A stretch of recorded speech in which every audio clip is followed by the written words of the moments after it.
نحمده ونصلي على رسوله الكريم أما بعد فأعوذ بالله من الشيطان الرجيم بسم الله الرحمن الرحيم هل أتاك حديث موسى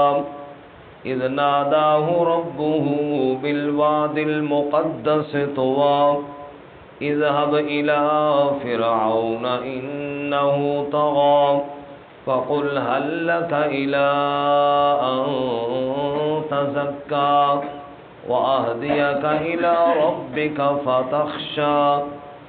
فأراه الآية الكبرى فكذب وعصى ثم أدبر يسعى فحشر فنادى فقال أنا ربكم الأعلى فأخذه الله نكال الآخرة والأولى إن في ذلك لعبرة لمن يخشى هل أتاك حديث موسى کیا آئی ہے آپ کے پاس خبر موسیٰ علیہ السلام کی اذ ناداہ ربہ بالواد المقدس طوى جب بلایا اس کو اس کے رب نے مقدس وادی طویٰ میں اذهب الى فرعون جا فرعون کی طرف انہ طغى بے شک وہ سرکش ہے فقل هل لك إلى أن تزكى پس کہہ دے کیا تو پاک ہونا چاہتا ہے وَأَهْدِيَكَ إِلَىٰ رَبِّكَ فَتَخْشَىٰ اور میں تیری رہنمائی کروں تیرے رب کی جانب پس تو ڈر جا فَأَرَاهُ الْآيَةَ الْكُبْرَىٰ پس دکھائی اس کو بڑی نشانی فَكَذَّبَ وَعَصَىٰ پس اس نے جھٹلایا اور نافرمانی کی ثم ادبر یسعی پھر پیٹھ پھیری دوڑتا ہوا گیا فحشر فنادا پس اکٹھا کیا پس اعلان کیا فقال انا ربکم الاعلی پس اس نے کہا میں ہی تمہارا بڑا رب ہوں فاخذہ اللہ نکال الآخرۃ والاولی پس پکڑا اس کو اللہ تعالی نے دنیا اور آخرت کے عذاب میں ان فی ذالک لعبرۃ لمن یخشی بے شک اس میں عبرت ہے اس کے لیے جو ڈر جائے سبحان ربک رب العزۃ عما یصفون وسلام علی المرسلین والحمد للہ رب العالمین اللهم صل علی سیدنا ومولانا محمد وعلى آل سيدنا ومولانا محمد وعلى آله وأصحابه أجمعين معزز سامعین سورۃ النازعات آیت نمبر 15 سے لے کر 26 تک تلاوت کی ہیں۔ اللہ رب العزت ان آیات کے مطابق صحیح بیان کی توفیق عطا فرمائے اور ہمیں قرآن و سنت پر عمل کرنے کی توفیق عطا فرمائے۔ گزشتہ سبق میں موت کے حالات ہم نے پڑھے ہیں اور قیامت کے منکرین پر رد تھا کہ جو کہتے ہیں کہ دوبارہ کیسے اٹھائے جائیں گے، فرمایا ایک ہی آواز میں سب اٹھ کھڑے ہوں گے۔ آج کے سبق میں دنیاوی عذاب اور تخفیف کا ایک نمونہ فرعون اور اس کی قوم کا بیان کیا گیا۔ جب موسیٰ علیہ السلام فرعون کے پاس اللہ کی آیات لے کر گئے اور اسے اس بات کی دعوت دی کہ غور و فکر کرے اور کفر و عناد اور سرکشی سے توبہ کرے، لیکن اس بدبخت نے انکار کیا اور موسیٰ علیہ السلام کا مقابلہ کرنے کا پروگرام بنایا، تو اللہ تعالیٰ نے دنیا میں بھی عبرت بنایا اور آخرت کی ہمیشہ کی بازی بھی وہ ہار گیا۔ تو اللہ تعالیٰ نے یہ واقعہ مختصر بطور مثال کے ارشاد فرمایا ہے، اس سے عبرت حاصل کرو اور اللہ اور اس کے رسول صلی اللہ علیہ وسلم کی نافرمانی نہ کرو۔ ارشاد فرمایا هل اتاک حدیث موسیٰ، کیا آئی ہے آپ کے پاس خبر موسیٰ علیہ السلام کی،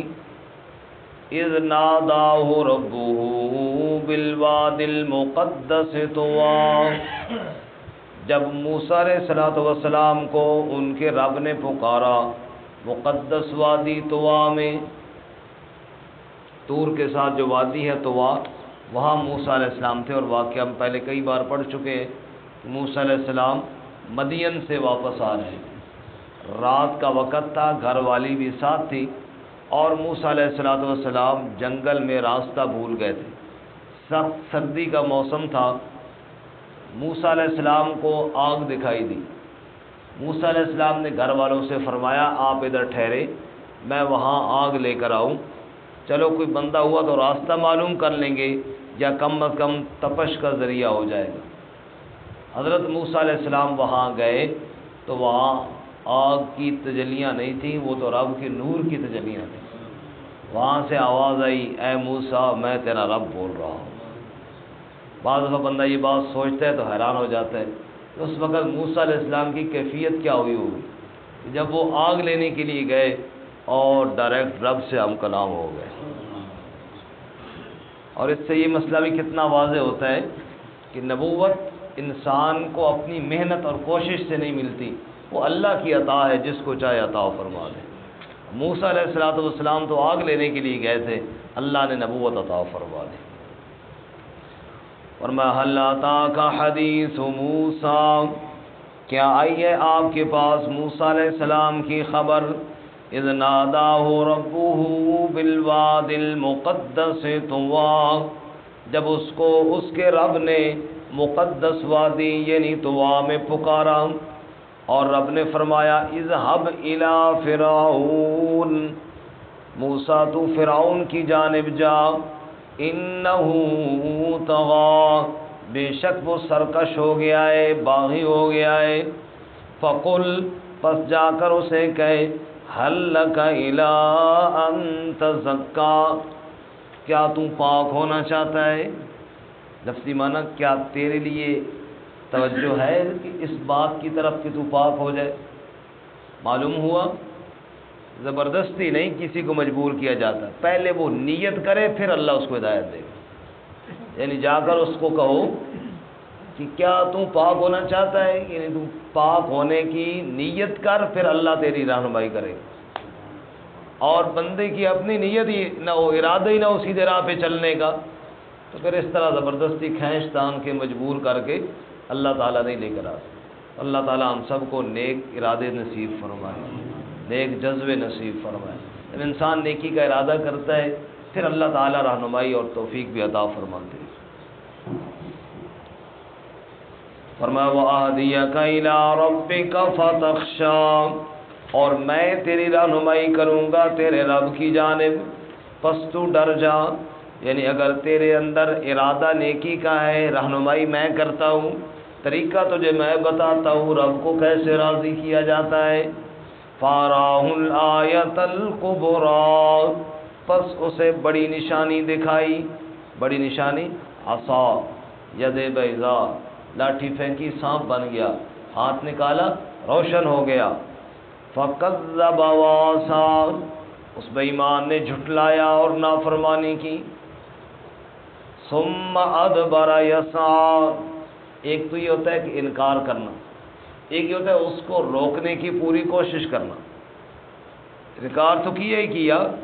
ثُمَّ أَدْبَرَ، پھر پیٹھ پھیری، یسعیٰ، کوشش کرنے لگا، دوڑنے لگا، سعی کرنا، کوشش کرنا، یعنی پھر پورا ٹل لگایا موسیٰ علیہ السلام کے خلاف، اور پورا زور لگایا موسیٰ علیہ السلام کو ناکام کرنے کے لیے۔ لیکن بھلا جس کے ساتھ رب کی مدد ہو اسے کون ناکام کر سکے؟ فحشر فنادى، فرعون نے لوگوں کو اکٹھا کیا، اور اکٹھا کرنے کے بعد اعلان کیا، جو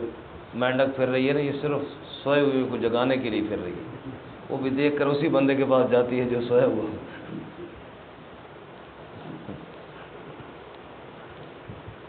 یہ بھی بڑی نشانی ہے نا اللہ کی۔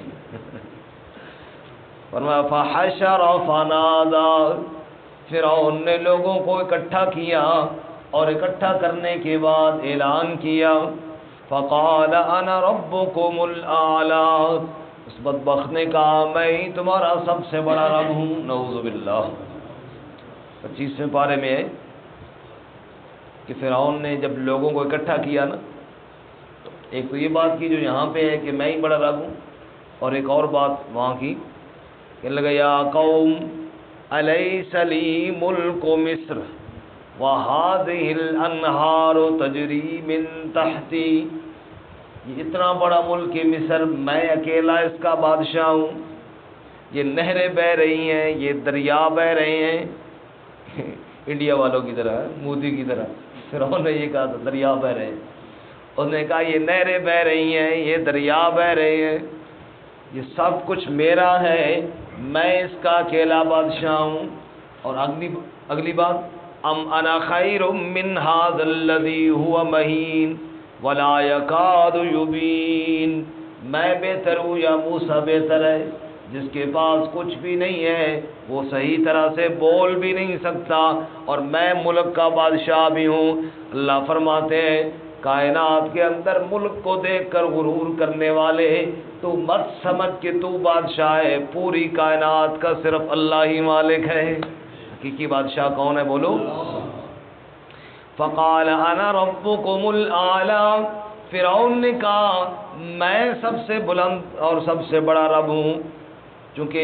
چھوٹے چھوٹے بت تو اور بھی بنا رکھے تھے لیکن وہ چھوٹے رب ہیں، بڑا میں خود ہوں۔ اللہ فرماتے ہیں فَأَخَذَهُ اللَّهُ، پس پکڑا اس کو اللہ تعالیٰ نے، نَكَالَ الْآخِرَةِ وَالْأُولَى، دنیا کے عذاب میں بھی اور آخرت کے عذاب میں بھی، آخرت کے عذاب میں بھی پکڑا، والأولى اور دنیا کی پکڑ بھی آئی۔ إِنَّ فِي ذَلِكَ لَعِبْرَةً لِمَن يَخْشَىٰ، بے شک اس سارے واقعے میں عبرت ہے، نصیحت ہے اس بندے کے لیے جو اللہ سے ڈر جائے۔ اللہ تعالیٰ ہمیں اپنا ڈر نصیب فرمائے۔ وآخر دعوانا ان الحمد للہ۔